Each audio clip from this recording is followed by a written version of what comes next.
our YouTube right now. Our YouTube channel is live. If you are on Twitter, if you're not at the game, if you are not out there in the rain at this Georgia beatdown, join the Twitter space, join the YouTube live. Let me turn that down, and let's hear your takes on the game. Obviously, the big story so far is A.D. Mitchell's injury. And A.D. Mitchell was supposed to be Georgia's number one receiver at the receiver position anyway. And he left the game with an ankle injury that was reported a little bit later on in the second quarter. So that is a big loss for Georgia if he can't come back. But Stetson Bennett is finding a way to continue to find guys. He's thrown the ball to 11 different receivers. 11 different guys have caught at least one pass for the Georgia offense so far. And that right there shows you, even against Samford, I know it's just Samford. I'm not getting carried away here, but it does show you what Todd Monken's offense is going to be all about. It is all about getting the ball to everybody that can get it. Do you have two hands? Can you run? Can you get open? Can you separate from defenders? Great. We'll give you the football. Do something with it. That's what Todd Monken wants to do on offense. That's what Stetson Bennett is doing as he distributes the ball. Now, was Stetson Bennett very sharp early on? No, he was not. He could have been a lot sharper. It looked like what Kirby said earlier this week about a slow practice maybe was the case. Maybe Georgia was overlooking Samford a little bit. Maybe Georgia was reading its own press clippings. I don't know. There's some young, inexperienced guys on the team. Doesn't seem characteristic of a Georgia offense or defense, but you can't help but wonder these are still college kids after all.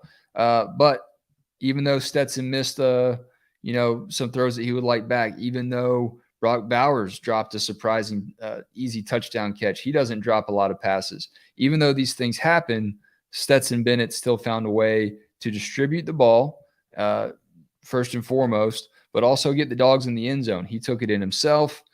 He has found guys all over the field. As I look at the box score right now, Georgia taking a big 30-0 lead over Samford to the halftime break. I imagine Kirby Smart might have a little something to say to his team right now. Even though it's 30-0, Stetson Bennett missing a couple easy throws, like I said, 19 of 26 in the ball game as of right now. That's okay. That's good, but it could have been a lot better. Georgia rushing for 77 yards. Kendall Milton, the Dogs' leading rusher right now, with 43 yards on 7 carries. And once again, Kenny McIntosh, the running back, is Georgia's leading receiver. So Todd Monken's offense, if you watch Stranger Things, is kind of in the upside down. It doesn't matter what you expect. It doesn't matter what you think an offense is supposed to look like. Todd Monken is going to make it look how he wants it to look. And right now it looks like getting the ball to 11 different receivers: Kenny McIntosh, Brock Bowers, Ladd McConkey, Kieris Jackson, Jackson Meeks, Dejon Edwards, Marcus Rosemy-Jackson, Dylan Bell, Kendall Milton, Darnell Washington, A.D. Mitchell actually did have a catch before he left with an injury. But Dylan Bell is the young freshman that actually has a touchdown in the game. And Kirby Smart had some very kind things to say about him earlier on this week. And he's a guy that, if he can come on, if he can show up, Georgia will gladly take it, because as Kirby's always concerned, the wide receiver depth is never, ever what you want it to be. It can never be good enough. Kirby's never satisfied with that. Certainly not satisfied with a 49-3 win against Oregon. And you can see why. With some, I say some, not beating up on them too much. It is 30-0. But even still, Georgia has plays out there. Georgia left some points out on the board. If you have a question, raise your hand. If you want to chat, raise your hand. We are also live right now on our YouTube channel. If you would rather comment instead of putting your voice out there, certainly understand that. There are a lot of voice recognition software out there that people get nervous about, like Alexa. You never know what Alexa is going to do if Alexa hears you talking. And that's a legitimate concern. I get it. I'm sympathetic to that. But you can also comment on our YouTube channel at Dogs HQ, and we will respond to those comments, concerns as well. Want to say hey to William Draper and Matthew listening right now. Again, Georgia up 30-0 as Stetson Bennett heaves one up into the end zone for a little bit of a Hail Mary there, and kind of looking like Johnny Football out there. Not the kind of thing that Kirby Smart is necessarily always okay with, but it's worked so far. Stetson Bennett's stat line going to the halftime break right now: 20 of 28, 252 yards, 1 touchdown, and no interceptions. What's up, Jeremy? Just grinding out here on the recruiting trail for us. Jeremy, what's up, man? More than welcome to tap in. Jake Rose listening, our newest member of Dogs HQ, but he tells me that the internet in the Samford Stadium press box is not conducive to Twitter space for him. So I appreciate Jake tuning in and letting his followers know that we are indeed live. If you wouldn't mind sharing this as well, let's grow this space. Let's hear your thoughts on what you saw from Georgia in the first half. Leading rusher, once again, Kendall Milton. Dejon Edwards, 3 carries for 16 yards. So Kenny McIntosh, actually the team's 3rd leading rusher. Right now, the thing everybody wants to talk about, I'm sure, is this Tennessee-Pitt battle, which is big. 21-17 Tennessee right now, and they're driving. And then how about this Alabama game? If y'all have thoughts on the Alabama game, this doesn't just have to be a Georgia-Samford halftime show.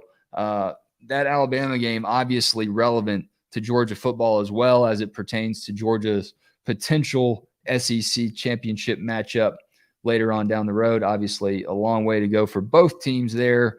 But, you know, if you're a dog, you're always watching Bama. What's up? Justin, Aaron, Dog. What's your name? Dog Nuts, of course. Welcome in, Dog Nuts. Huge fan of your work, and glad you could join us this afternoon. What's up, Erkson? That's Coach Irk Russell is in on the call, so certainly appreciate Irk tuning in from the great beyond. Let's see. Now, these are from our YouTube stream. Mike Jones asks, any word on A.D. Mitchell's injury? The latest we heard was that it was an ankle injury. He's got an ankle, and that's what we know so far.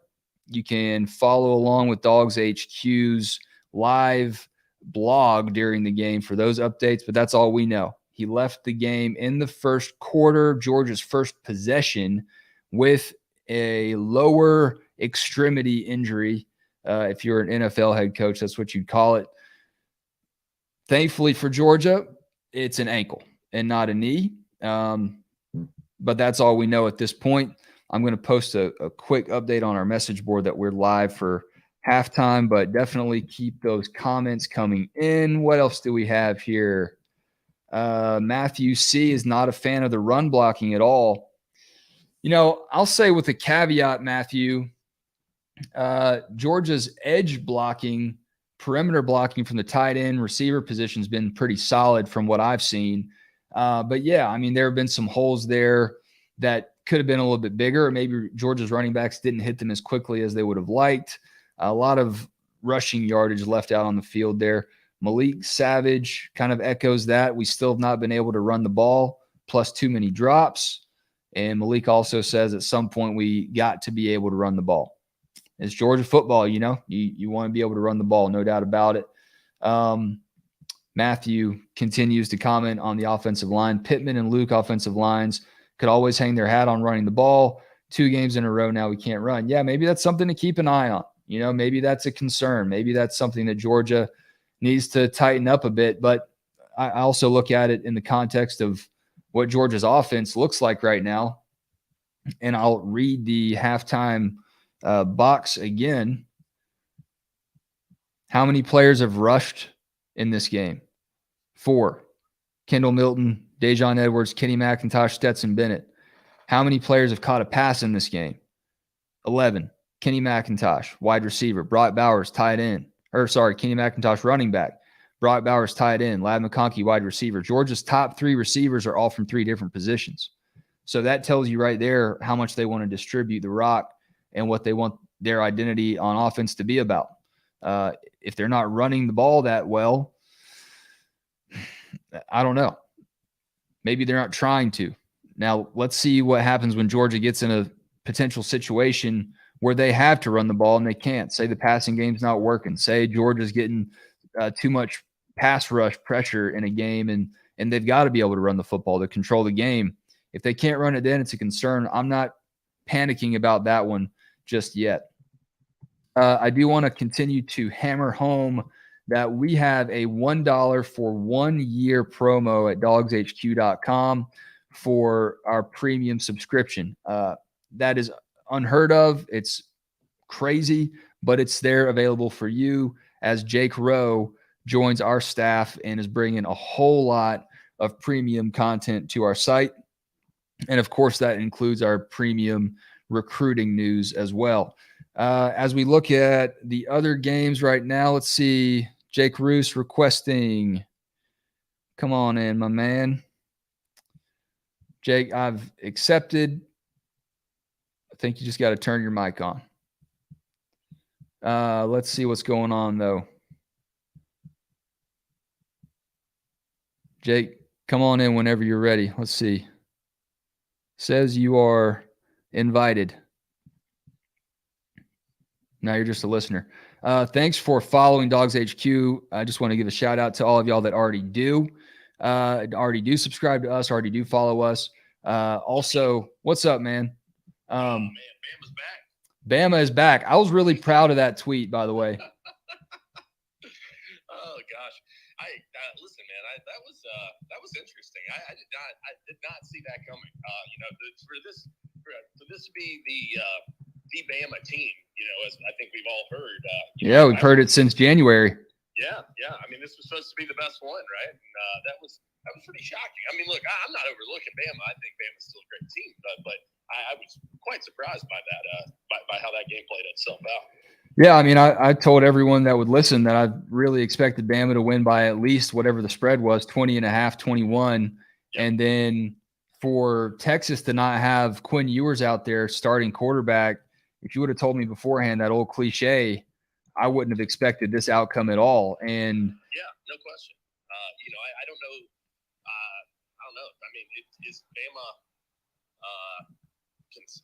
is Texas better, or is Bama not as good as we thought? I'm not sure which of those two things is true. I mean, I think I thought Texas played well. No, I think Texas played really well. They got a lot of pressure. They got a lot of pressure on Bryce, and what happened to keep it on the Dogs. I think this was going about the way everybody expected it to. Up 30-0 at the half. Now is when you get some of those. We lost Jake for a minute there. Get some of those younger guys in is what I believe Jake was going to say. And no doubt about that. If there are any indications with the Georgia wideouts over the course of this year, he's back. And in the off season, I think seeing Jackson, come along is that's big news for them. He was a kid. I really liked him coming out of high school. Works the sidelines really well and great hands. I think that he's a guy who can be utilized a lot more, quite frankly. And I'm glad to see him being that today. Still interested in all the O-line shifting. I think that's definitely continues to be an interesting move, although I don't think it's a bad one. I think that makes sense to keep those rotations going, get these guys experience. Good to see some of Marius Mims in there. Yeah, the rotations that Jake is talking about there. I spoke with Matt Stinchcomb, who's on the call for the SEC Network in this game right now. Spoke with him earlier this week, and Taylor Zarzer for that fact, as we bring up the SEC Network crew. But Stinchcomb was telling me about Georgia's offensive line rotation, and some fans on our message board were concerned about that. Why hasn't Georgia settled on its offensive line? And Stinch wasn't too concerned about it. He basically told me that Georgia's rotation impressed him. That means that Georgia has enough depth Sorry, Jake, you're breaking up a little bit, man. I don't know if you can. I don't know if you can hear me, Jake. Let's see, Jake Rowe in here. Let him to speak. Let Palmer to speak. I'm going to mute Jake right now. I don't know what happened to Wes. Not sure about that. But he's out there somewhere. I'm here. This is like the scene in Interstellar where Matthew McConaughey's in the bookshelf and his daughter doesn't know it. Jake, I can hear you. We're still up as far as I know. Maybe I'm on a different stream. I'm not sure.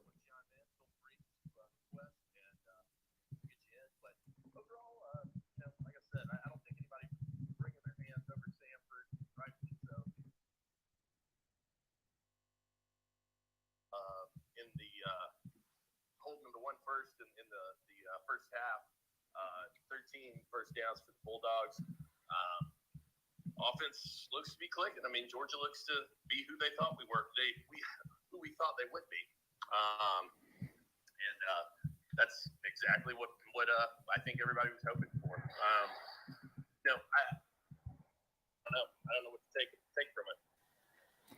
All right. We are. We're going to go ahead and wrap right now. I am on some other stream. If you're watching on YouTube, I appreciate you tuning in. Appreciate the comments. Jake Roos can't seem to hear me. I can hear him. Thank you for listening. I'm going to cut us.